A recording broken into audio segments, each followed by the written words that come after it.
2 slices of bread in a toaster. Alongside, warm up some baked beans for about 30 seconds in microwave. During World War II and the Great Depression, food was scarce, and survival meant getting creative with what was available. In the UK, the US, and Europe, people made do with whatever scraps they could find. Could you survive on the same sandwiches your grandparents once ate? Number 25, Dandelion leaf sandwich. When the shops ran dry and wallets were emptier than stomachs, people turned to the ground beneath their feet. Dandelion leaves were bitter, green, growing wild by the roadsides, and suddenly became dinner. No one planted them, they just showed up and saved lives.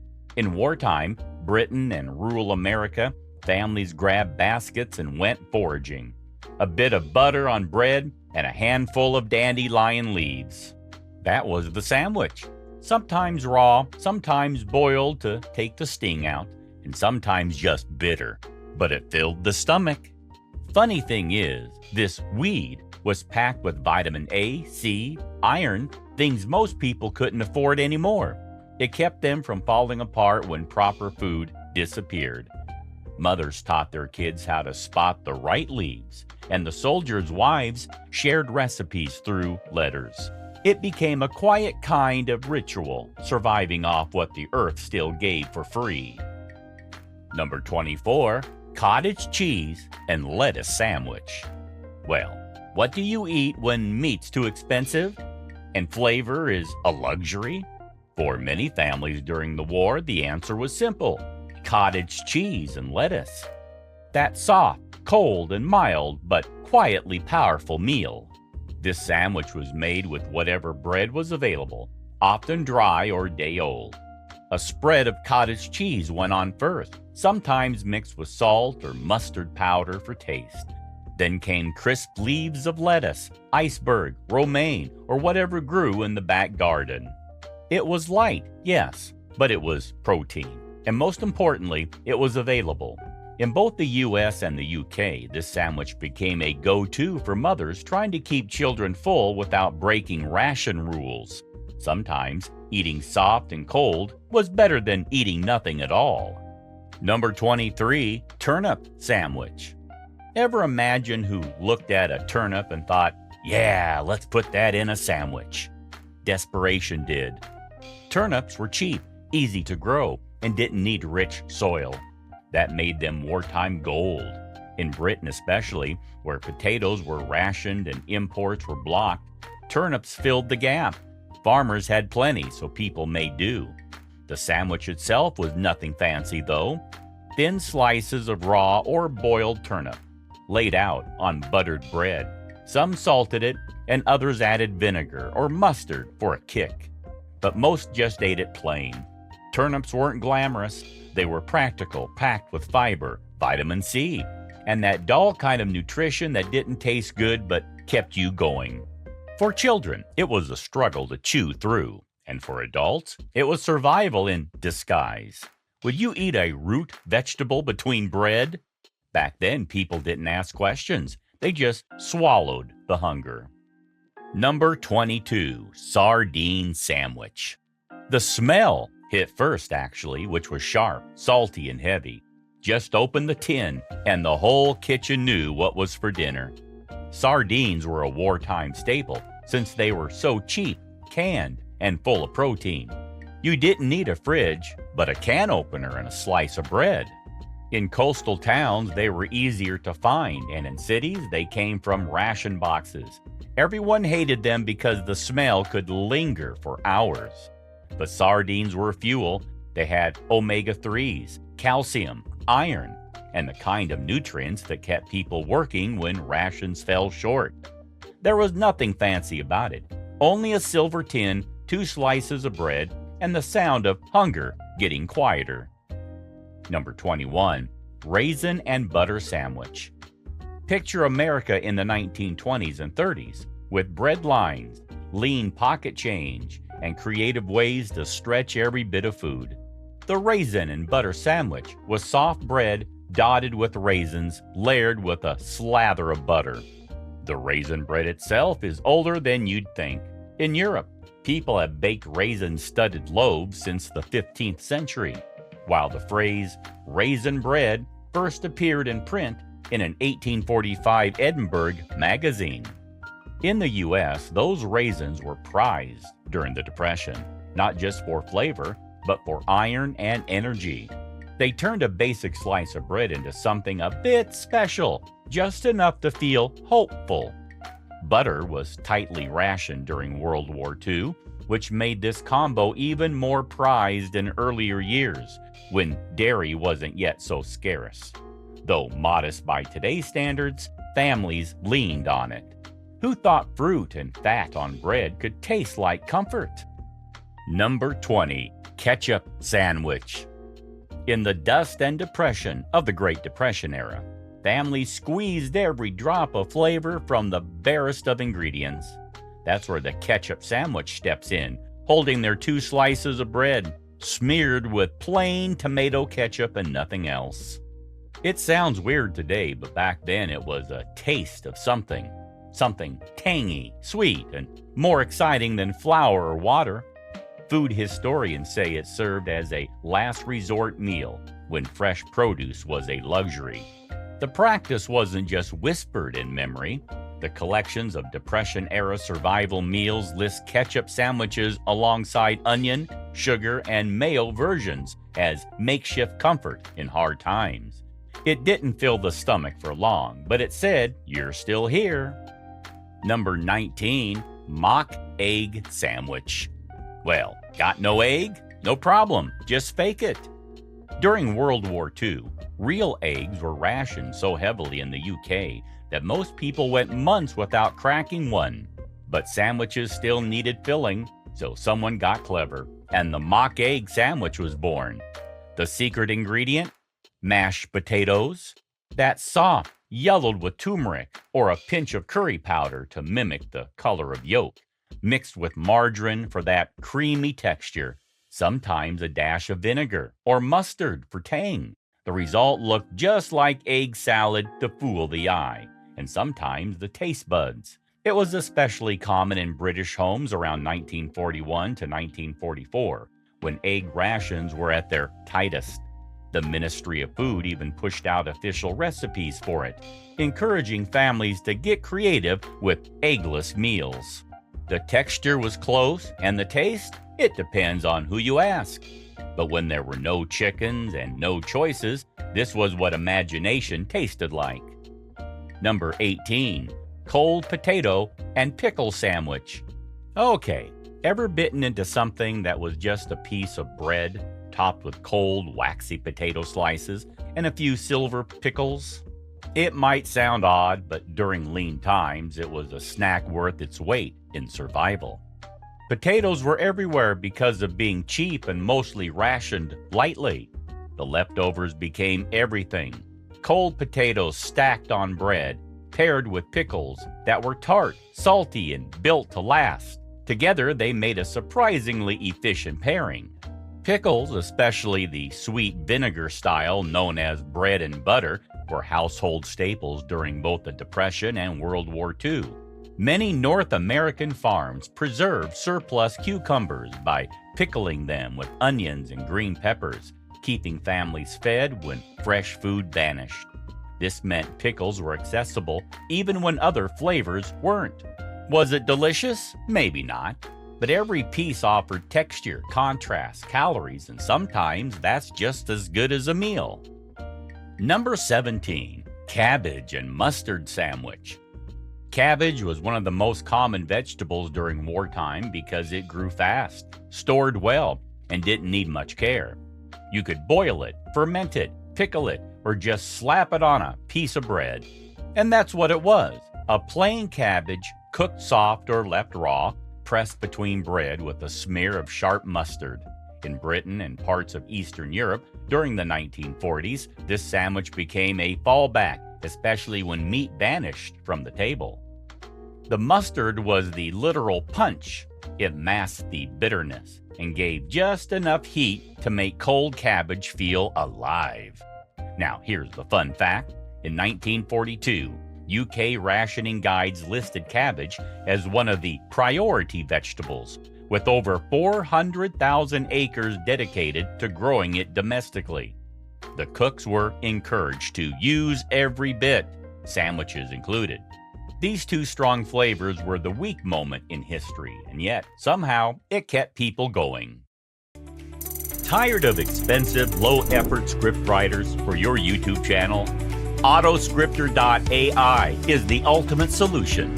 Say goodbye to low-quality, poorly retention amateur scripts that fail to generate thousands of views for your channel. At a fraction of the cost, Autoscripter.ai helps your videos go viral. In just 3 steps, Autoscripter.ai creates a polished script tailored to your needs. Just input your title concept, select your tone and style. The intuitive interface makes editing and refining effortless, fast, smart, and trusted by hundreds of satisfied users who have already discovered the amazing tool. Start your free trial today and watch Autoscripter.ai transform your YouTube channel. Just click the link in the video description below now. Number 16, Oatmeal Sandwich.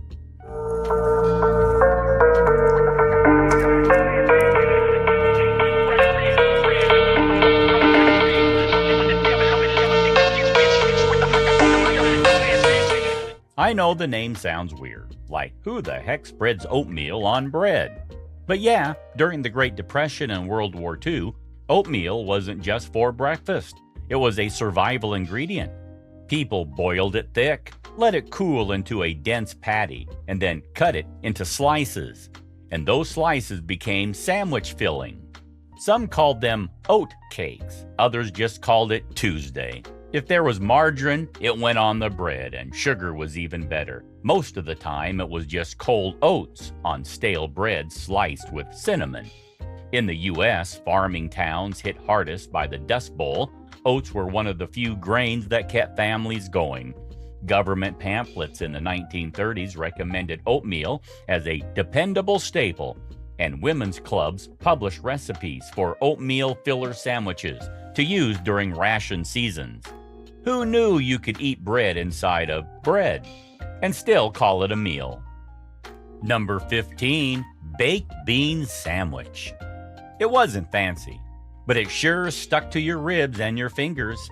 Baked bean sandwiches exploded in popularity during both world wars, especially in Britain and working-class America. Why? Because canned beans were cheap, shelf-stable, and high in protein. And let's be honest, anything warm and filling was a win. You take thick slices of bread, slap a scoop of baked beans right in the middle, and close it up. If you were lucky, the beans were still warm. If you weren't, they were cold, clumpy, and straight from the tin. Put 2 slices of bread in a toaster. Alongside, warm up some baked beans for about 30 seconds in microwave. Once the bread is toasted, add butter on 1 slice and add the warmed up baked beans on the other slice. Top up the baked beans with some chopped onions, slice it, and it's ready to eat. In 1941, the Ministry of Food in Britain encouraged bean-based meals as meat rationing took full effect. Even the cookbook suggested bean toast sandwiches to stretch every can, and across the U.S., diners and home kitchens alike leaned on beans as the ultimate cheap filler. Sauce dripping down your wrist, bread falling apart halfway through, but you didn't complain, not when the alternative was nothing. And here's the kicker, some folks still eat it today. So is it nostalgia or just the magic of cheap food that once kept people alive? Number 14, chipped beef on bread, aka SOS. Now, this one comes straight from the barracks. Cream chipped beef on toast, better known by every soldier and veteran as SOS, shit on a shingle. Oh yeah, they meant it. This military classic dates back to World War I, but really became infamous during World War II when it showed up on U.S. Army mess hall trays everywhere. Thin slices of dried beef drowned in a white flour-based cream sauce, slapped onto toast or between bread. The dish was so notorious that it was printed in the 1944 edition of the Army Cookbook under official recipes. The troops stationed across Europe and the Pacific remember it as the default breakfast, a protein fix that kept them going, even when everything else was chaos. Some hated it, and some actually missed it, but no one forgot it. The Navy, the Army, even the Marines, every branch had their own spin, but the nickname stuck: shit on a shingle. It's still served today in some veteran diners, mostly as a joke, but just as a throwback to when food wasn't about flavor, it was about fuel. Number 13, apple and cheese sandwich. Sounds fancy, but this wasn't some cafe treat. In the Great Depression and World War II, fresh produce and dairy were luxuries. But if you lived near an orchard or managed to barter with neighbors, you could sometimes snag an apple. Just pair that with a slice of government-issued processed cheese or a crumbling bit of aged cheddar, and boom, you had lunch. Families would slice thin apples, sprinkle a little salt, and press them between bread with cheese. The sweetness cut through the salty tang of the cheese, and the textures like crisp apples, creamy or melty cheese made it feel like a treat. This wasn't just a kid's sandwich either. Factory workers, farmers, even soldiers on leave would pack it for long days. It filled the belly and reminded people what a real meal could taste like, even if they were just scraping by. It's one of those combos that sounds odd until you bite into it. So, was this sandwich born out of desperation, or was it quietly brilliant? Number 12, peanut butter and mayo sandwich.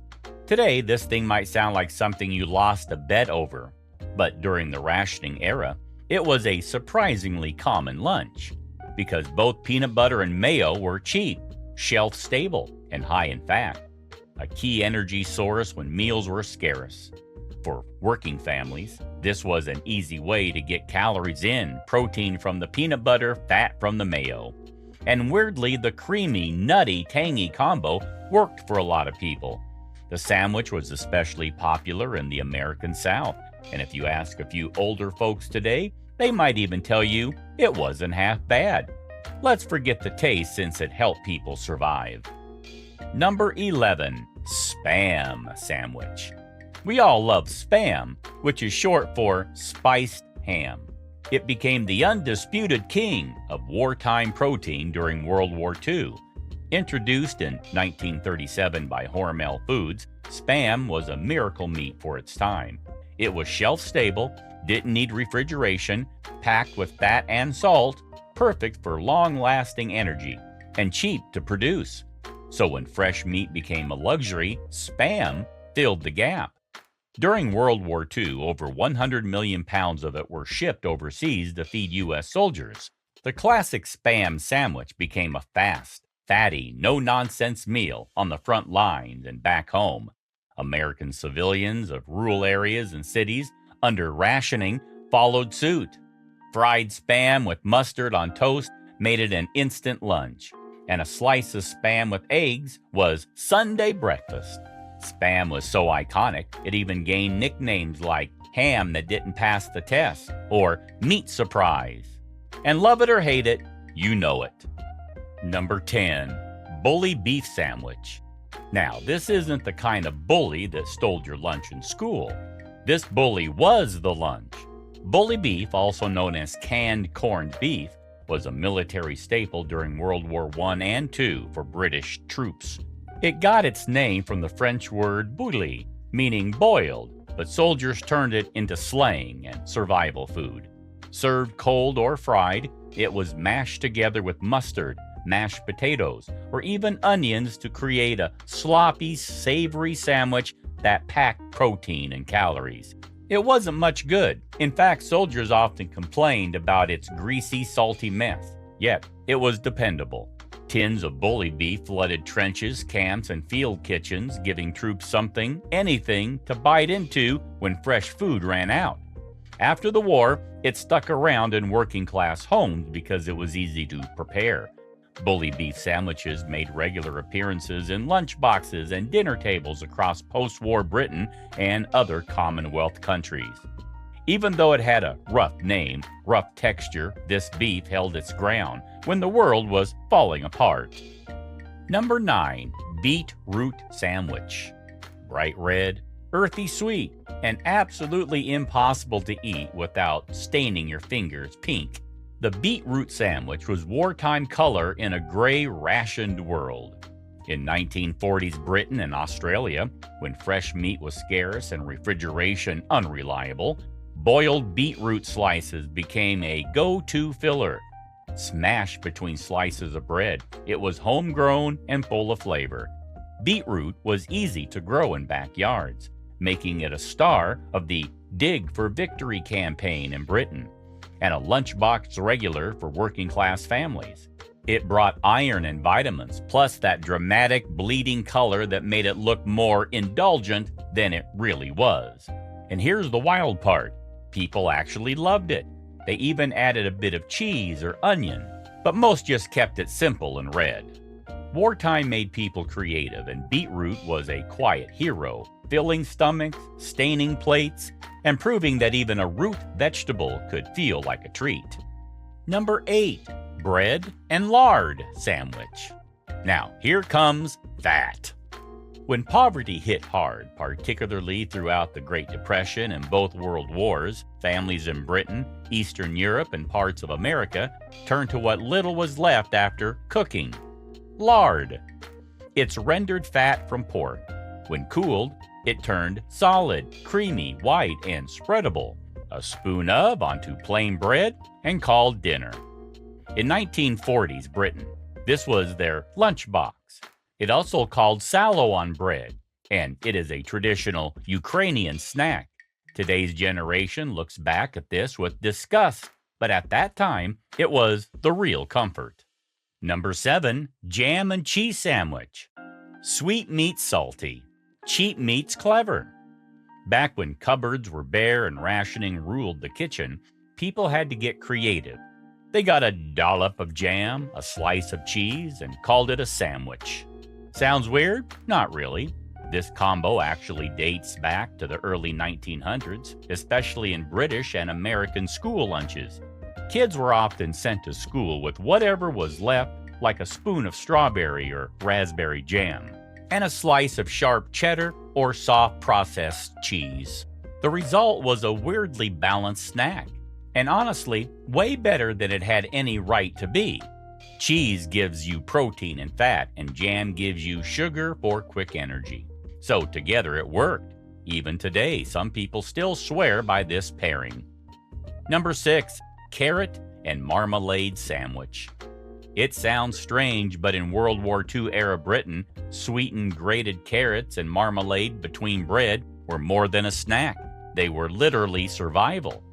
Faced with sugar shortages and surplus carrots, led by Lord Woolton, launched a campaign that made carrots both everywhere and appealing. They released War Cookery Leaflet 4 with carrot-forward recipes from carrot croquettes to carolade, and yes, marmalade made from shredded carrots. The sandwich was a sweet rebellion. It was propaganda dressed up as lunch, urging folks, carrots keep you healthy and even see better in the dark, all tied to carrot campaign posters led by the cheeky Dr. Carrot persona. Behind every bite was a poster, a plan, and a propaganda carrot in disguise. Number 5. Mashed potato sandwich. Mashed potatoes were a wartime favorite, not because they were thrilling, but because they were there. They were the king of things you didn't waste. So when there were leftovers from dinner, people made it work. The cold mash was spread thick onto a slice of bread, then topped with another. You were done. Enjoy. Can you imagine biting into a sandwich where the only filling is yesterday's cold potatoes? Still, it kept stomachs full and kids quiet. And honestly, when hunger hits hard, bland becomes beautiful. Number 4. Condensed milk sandwich. If you think it's a dessert, no, it's not. A can of sweet, sticky condensed milk. layered between two thin slices of bread. That was lunch for thousands of kids during the 1930s and 1940s in war-torn Britain and poor parts of America. It was exactly what struggling families needed. The British Ministry of Food even included it in ration packs because of its energy content, and the kids loved it. For many, it was the only sweet thing they'd get all week. It was messy, but tooth-achingly sweet. Number 3. Onion sandwich. The sandwich that literally made people cry because it was just raw onions and bread. That's it. In the wartime, when meat was scarce and money even scarcer, people turned to the sharp, tear-inducing bite of onions to fill their stomachs. It had a strong and unforgettable flavor that if you try it, you'll definitely remember it. Well, funny, isn't it? The same onion that ruins your makeup today was once your grandparents' lunch. Number 2. Sugar sandwich. 2 slices of bread coated in margarine and a spoonful of sugar. That's all it took to make this legendary sandwich. This was a legit treat for poor families in the US and UK. It gave kids a quick energy boost and satisfied their sweet craving when nothing else was available. And somehow, for many, it became a memory, not of poverty, but of resilience. So tell me, would you try this sugar bomb, or do we need to check your insulin first? Number 1. The dripping sandwich. Think about a roast cooking in the oven. That golden fat pooling at the bottom is dripping.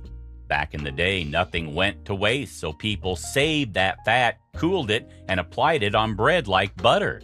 In wartime Britain, they didn't throw that away. They saved it, let it cool, then applied it onto bread like it was butter. It was called beef drippings or meat fat. It was gold. Meat was scarce and butter even scarcer, so fat was survival. You could taste the roast in every greasy bite, even if the roast itself was long gone. This wasn't just food, it was memory, heat, and hunger rolled into one. Be honest, would you try meat grease on toast? So, have you ever actually tasted any of these sandwiches, or did you just hear stories over tea with your nan? Ask your grandparents what their go-to was, and if you're feeling brave, try one out and tell us how it went in the comments. If this trip through bread and buttered depression made you hungry or horrified, hit like, share it with a friend, and smash that subscribe for more forgotten bites.